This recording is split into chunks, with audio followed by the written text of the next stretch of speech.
Hey guys, what's up? It's Hail the Queen 1314, and I'm going to be reading Creepypasta now. It's an experiment, and I really like Creepypasta. I really like horror stories, so I thought maybe it would be a cool thing to start reading them on my channel. And since I'm going to be doing this, I decided that the best thing to do was start off with a well-known creepypasta. So without further ado, I'm going to be reading Jeff the Killer. Excerpt from a local newspaper. Ominous killer is still at large. After weeks of unexplained murders, the ominous unknown killer is still on the rise. After little evidence has been found, a young boy states that he survived one of the killer's attacks and bravely tells his story.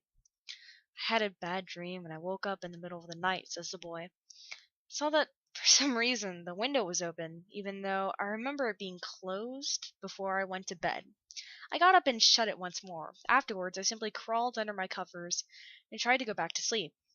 That's when I had a strange feeling, like someone was watching me. I looked up, and I nearly jumped out of my bed. There, in a little ray of light illuminating from between my curtains, were a pair of two eyes. These weren't regular eyes. They were dark, ominous eyes. They were bordered in black and just plain out terrified me. It's when I saw his mouth, a long, horrendous smile that made every hair on my body stand up. The figure stood there watching me. Finally, after what seemed like forever, he said it, a simple phrase, but said in a way only a madman could speak. He said, "Go to sleep." I let out a scream. That's what sent him at me. He pulled a knife, aiming at my heart. He jumped on top of my bed. I fought him back. I kicked. I punched. I rolled around trying to knock him off me. That's when my dad busted in. The man threw the knife. It went through my dad's shoulder. The man probably would have finished him off if one of the neighbors hadn't alerted the police. They drove into the parking lot and ran towards the door. The man turned and ran down the hallway. I heard a smash like glass breaking.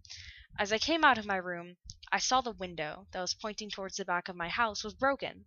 I looked out it to see him vanish into the distance. I can tell you one thing, I will never forget that face.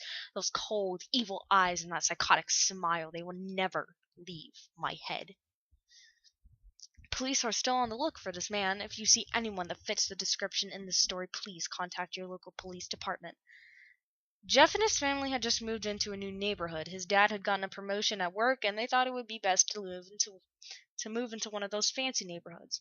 Jeff and his brother Leo couldn't complain, though. A new house? What was not to love? As they were getting unpacked, one of their neighbors came by. "Hello," she said. "I'm Barbara. I live across the street from you. Well, I just wanted to introduce myself and to introduce my son." She turns around and calls her son over. "Billy, these are our new neighbors." Billy said hi and ran back to play in his yard. "Well," said Jeff's mom, "I'm Margaret, and this is my husband Peter, and my two sons, Jeff and Lou." They each introduced themselves, and then Barbara invited them to her son's birthday. Jeff and his brother were about to object when their mother said that they would love to. When Jeff and his family are done packing, Jeff went up to his mom. "Mom, why would you invite us to some kid's party if you haven't noticed? I'm not some dumb kid." "Jeff," said his mother, "we just moved here. We should we should show that we want to spend time with our neighbors. Now, we're going to that party and that's final." Jeff started to talk, but stopped himself, knowing that he couldn't do anything. Whenever his mom said something, it was final. He walked up to his room and plopped down on his bed. He sat there looking at his ceiling when suddenly he got a weird feeling. Not so much pain, but a weird feeling. He dismissed it as some just random feeling. He heard his mother call down to him to get his stuff, and he walked down to get it. The next day, Jeff walked downstairs to get breakfast and ready for school. As he sat there eating his breakfast, he once again got the feeling. This time it was stronger. It gave him a slight tugging pain, but he once again dismissed it. As he and Lou finished breakfast, they walked to the bus stop. They sat there waiting for the bus, and then all of a sudden, some kid on a skateboard jumped over them, only inches above their laps. They both jumped back in surprise. "Hey, what the hell?" The kid landed and turned back to them. He kicked up his skateboard and caught it with his hands. The kid seemed to be only 12, 1 year younger than Jeff. He wore an Aeropostale shirt with ripped blue jeans. Well, well, well, looks like we got some new meat. Suddenly, two other kids appeared. One was super skinny and the other was huge. Well, since you're new here, I'd like to introduce ourselves. Over there is Keith. Jeff and Lou looked over at the skinny kid. He had a dopey face that you would expect a sidekick to have. And he's Troy. They looked over at the fat kid. Talk about a tub of lard. This kid looked like he hadn't exercised since he was crawling. And I, said the first kid, am Randy. Now, for all the kids in this neighborhood, there is a small price for the bus fare if you catch my drift.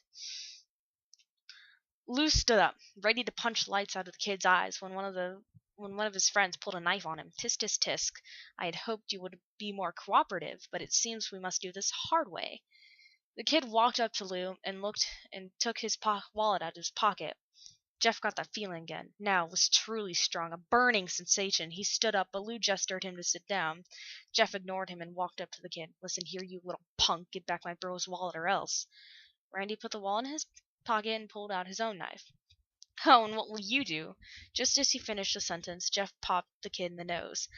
As Randy reached for his face, Jeff grabbed the kid's wrist and broke it. Randy screamed and Jeff grabbed the knife from his hand. Troy and Keith rushed Jeff, but Jeff was too quick. He threw Randy to the ground. Keith lashed out at him, but Jeff ducked and stabbed him in the arm. Keith dropped his knife and fell to the ground instantly. Troy rushed him too, but Jeff didn't even need the knife. He just punched Troy straight in the stomach, and Troy went down. As he fell, he puked all over. Lou could do nothing but look in amazement at Jeff. Jeff, how'd you? Was all he said. They saw the bus coming and knew they'd be blamed for the whole thing. So they started running as fast as they could. As they ran, they looked back and saw the bus driver rushing over to Randy and the others. As Jeff and Lou made it to school, they didn't dare tell what happened. All they did was sit and listen. Luke just thought of that as his brother beating up a few kids, but Jeff knew it was more. It was something scary. As he got that feeling, he felt how powerful it was. The urge to just hurt someone. He didn't like how it sounded, but he couldn't help but feeling happy. He felt that strange feeling go away and stay away for the entire day of school, even as he walked home due to the whole thing near the bus stop, and how now he probably wouldn't be taking the bus anymore. He felt happy. When he got home, his parents asked him how his day was, and he said, in a somewhat ominous voice, "It was a wonderful day." Next morning, he heard a knock at his front door. He walked down to find two police officers at the door, his mother looking back at him with an angry look. "Jeff, these officers tell me that you attacked 3 kids. That it wasn't regular fighting, and that they were stabbed. Stabbed, son." Jeff's gaze fell to the floor, showing his mother that it was true.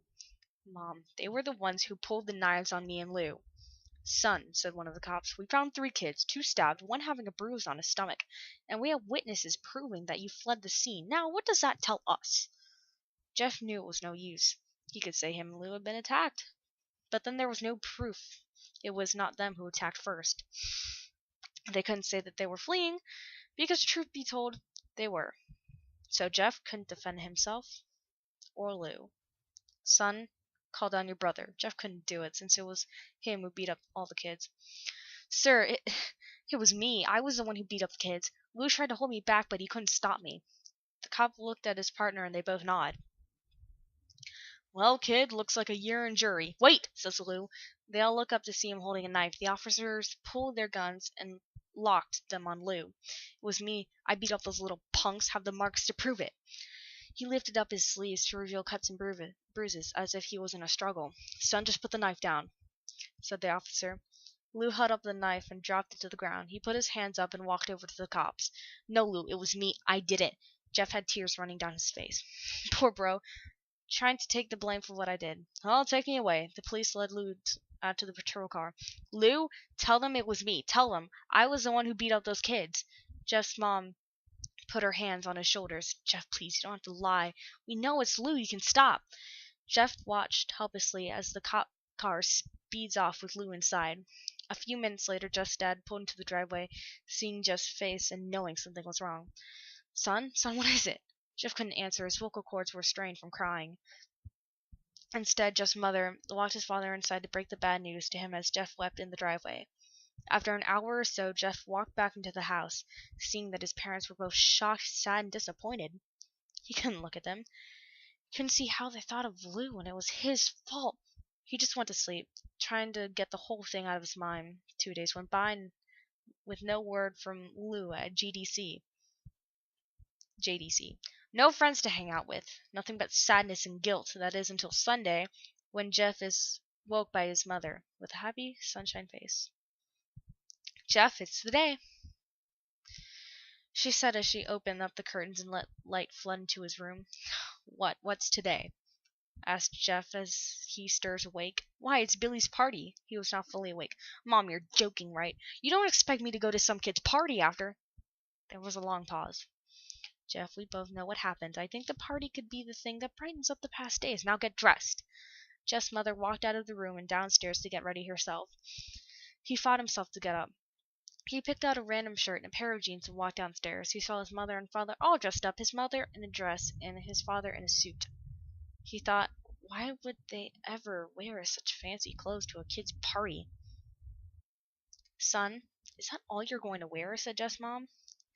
"Better than wearing too much," he said. His mother pushed down the feeling to yell at him and hid it with a smile. "Now, Jeff, we may be overdressed, but this is how you go if you want to make an impression," said his father. Jeff grunted and went back up to his room. "I don't have any fancy clothes," he yelled downstairs. "Just pick out something," called his mother, he would call fancy. He found a pair of black dress pants he had for some special occasions and an undershirt. Couldn't find a shirt to go with it, though. He looked around and only found striped and patterned shirts, none of which go with dress pants. Finally, he found a white hoodie and put it on. "You're wearing that?" they both said. His mother looked at her watch. "Oh, no time to change. Let's just go," she said as she herded Jeff and his father out the door. They crossed the street over to Barbara and Billy's house. They knocked on the door, and at it appeared that Barbara, just like his parents, way overdressed. As they walked inside, all Jeff could see were adults, no kids. "The kids are out in the yard, Jeff. How about you go and meet some of them?" said Barbara. Jeff walked outside to a yard full of kids. They were running around in weird cowboy costumes and shooting at each other with plastic guns. He might as well be staying at Toys R Us. Suddenly a kid came up to him and handed a toy gun and hat. "Hey, wanna play?" he said. No, kid. I'm way too old for this stuff." The kid looked at him with that weird puppy dog face. "Please?" said the kid. "Fine," said Jeff. He put on the hat and started to pretend to shoot at the kids. At first he thought it was totally ridiculous, but then he started to actually have some fun. It might not have been super cool, but it was the first time he had done anything that took his mind off Lou.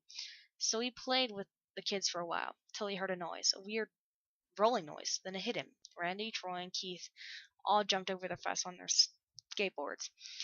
Jeff dropped the fake gun and ripped off the hat. Randy looked at Jeff with a burning hatred. "Hello, Jeff it is," he said. "We have some unfinished business." Jeff saw his bruised nose. "I think we're even. I beat the crap out of you, and you get my brother sent to JDC. Randy got an angry look in his eyes. "Oh no, I don't go for even. I go for winning. You may have kicked our asses that one day, but not today." As he said that, Randy rushed at Jeff.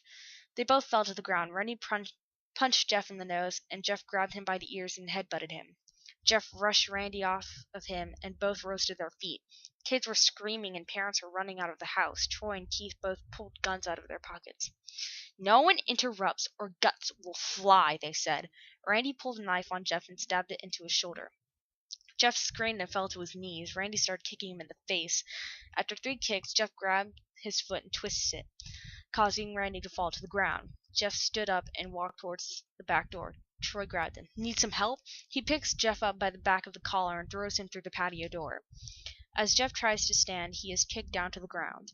Randy repeatedly starts kicking Jeff until he starts to cough up blood. "Come on, Jeff, fight me." He picks Jeff up and throws him into the kitchen. Randy sees a bottle of vodka on the counter and smashes the glass over Jeff's head. "Fight!" He throws Jeff back into the living room. "Come on, Jeff, look at me." Jeff glances up, his face riddled with blood. "I was the one who got your brother sent to JDC. And now you're just gonna sit here and let him rot in there for a whole year? You should be ashamed." Jeff starts to get up. "Oh, finally, you stand and fight." Jeff is now on his feet, blood and vodka on his face. Once again, he gets that strange feeling, the one in which he hasn't felt for a while. Finally, he's up, says Randy as he runs to Jeff. That's when it happens. Something inside Jeff snaps. His psyche is destroyed. All rational thinking is gone. All he can do is kill. He grabs Randy and pile drives him to the ground. He gets on top of him and punches him straight in the heart. The punch causes Randy's heart to stop. As Randy gasps for breath, Jeff hammers down on him, punch after punch. Blood gushes from Randy's body until he takes one final breath and dies. Everyone is looking at Jeff now, the parents, the crying kids, even Troy and Keith, although they easily break from their gaze and point their guns at Jeff. Jeff sees the gun trained on him and runs for the stairs. As he runs, Troy and Keith let out fire on him, each shot missing. Jeff runs up the stairs. He hears Troy and Keith follow up behind. As they let out their final round of bullets, Jeff ducks into the bathroom. He grabs a towel rack and rips it off the wall. Troy and Keith race in, knives ready. Troy swings his knife at Jeff, who backs away and bangs the towel rack into Troy's face. Troy goes down hard, and now all that's left is Keith. He's more agile than Troy, though, and ducks when Jeff swings the towel rack. He dropped the knife and grabbed Jeff by the neck. He pushed him into the wall. A thing of bleach fell down on top of him from the top shelf. It burnt both of them, and they started to scream. Jeff wiped his eyes as best he could. He pulled back the towel rack and swung it straight into Keith's head. As he lay there, bleeding to death, he let out an ominous smile. "What's so funny?" asked Jeff. Keith pulled out a lighter and switched it on. "What's funny," he said, "is that you're covered in bleach and alcohol." Jeff's eyes widened as Keith threw the lighter at him. As soon as the flame made contact with him, the flames ignited the alcohol and the vodka.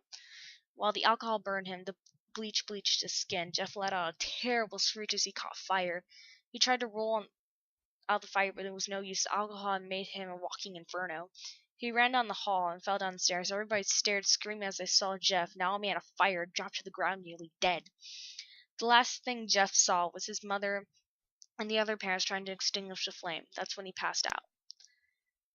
When Jeff woke, he had a cast wrapped around his face. He couldn't see anything, but he felt a cast on his shoulder and stitches all over his body. He tried to stand, but he realized that there was some tube in his arm. When he tried to get up, it fell out, and a nurse rushed in. "I don't think you can get out of bed just yet," she said as she put him back in his bed and reinserted the tube. Jeff sat there, with no vision, no idea of what his surroundings were. Finally, after hours, he heard his mother. "Honey, are you okay?" she asked. Jeff couldn't answer, though. His face was covered, and he was unable to speak. "Oh, honey, I have great news. After all the witnesses told the police that Jeff confessed to trying to attack you, they decided to let Lou go." This made Jeff almost bolt up, stopping halfway, remembering the tube coming out of his arm. "He'll be out tomorrow, and then you two will be together again." Jeff's mother hugged Jeff and says her goodbyes. The next couple of weeks were those where Jeff was visited by his family. Then came the day when his bandages were to be removed. His family were all there to see it, what he would look like. As the doctors unwrapped the bandages from Jeff's face, everyone was on the edge of their seats. They waited until the last bandage holding the cover over his face was almost removed. "Let's hope for the best," said the doctor. He quickly pulls the cloth, letting the rest fall from Jeff's face. Jeff's mother screams at the sight of his face. Lou and Jeff's dad stare awestruck at his face. What happened to my face?" Jeff said. He rushed out of the bed and ran to the bathroom. He looked in the mirror and saw the cause of the distress. His face was horrible. His lips were burnt to a deep shade of red. His face was turned to pure white color. His hair singed from brown to black. He slowly put his hand to his face. It had a sort of leathery feel to it now. He looked back at his family, then back at the mirror. "Jeff," said Lou, "it's not that bad." "Not that bad," said Jeff. "It's perfect." His family were equally surprised. Jeff started laughing uncontrollably. His parents noticed that his left eye and hand were twitching. Jeff, are you okay?" "Okay, I've never felt more happy." "Look at me. This face goes perfectly with me." He couldn't stop laughing. He stroked his face, feeling it, looking at it in the mirror. What caused this? Well, you may recall that when Jeff was fighting Randy, something in his mind, his sanity, snapped.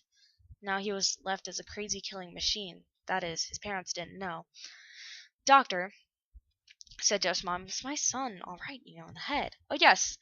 This behavior is typical for patients that have taken very large amounts of painkillers. If his behavior doesn't change in a few weeks, bring him back here, and we'll give him a psychological test." "Oh, thank you, doctor." Jeff's mom went over to Jeff. "Jeff, sweetie, it's time to go." Jeff looks away from the mirror, his face still formed into a crazy smile. "Jeff, okay, mommy." His mother looked him in the took him by the shoulder and took him to get his clothes. "This is what came in," said the lady at the desk. Jeff's mom looked down to see the black dress pants and white hoodie her son wore. Now they were clean of blood and stitched together. Jeff's mom led him to the room and made him put his clothes on. Then they left, not knowing that this was the final day of their life. Later that night, Jeff's mom woke to a sound coming from the bedroom. It sounded as if someone was crying. She slowly walked over to see what it was. When she looked into the bathroom, she saw a horrendous sight. Jeff had taken a knife and carved a smile onto his cheeks. "Jeff, what are you doing?" asked his mom. Jeff looked over to his mother. "I couldn't stop smiling, Mommy. It hurt after a while. Now I can smile forever." Jeff's mother noticed his eyes ringed in black. "Jeff, your eyes!" His eyes were seemingly never closing. "I couldn't see my face. I got tired and my eyes started to close. I burned out the eyelids so I could forever see myself. My new face."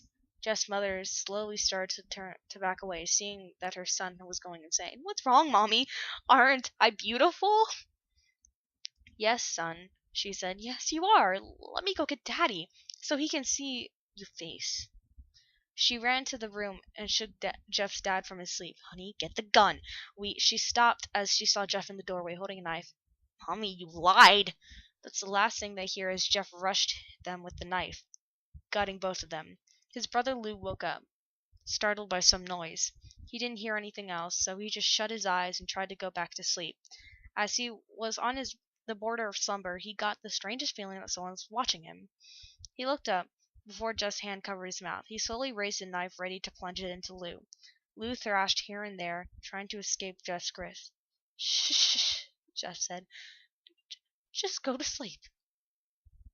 Well, that was extremely interesting. I've actually never read the Jeff the Killer creepypasta, so that was cool. It was kind of disturbing, like hearing about how this kid just got bullied to a point where, and it wasn't even that he got, I don't know, it wasn't even that he got bullied necessarily. He got attacked once and then he just, it turned into some very bad thing. And it was kind of sad to hear that he just snapped and killed his whole family and then like got burnt and everything. But it was a really interesting story and I liked it. I liked reading it. It was cool. It did scare the living crap out of me though. I was turning back every couple of minutes after recording it. So yeah, I liked it, and if you guys liked it, um, make sure to like the video and comment, share, stuff like that. If you guys like this, then I'll be reading Ben Drowned next. I like Ben Drowned too, and so I would definitely read Ben Drowned next. And then after that, whatever anyone asks to hear. But yeah, thank you guys for watching or listening, I guess, and I'll see you later. Mwahahaha.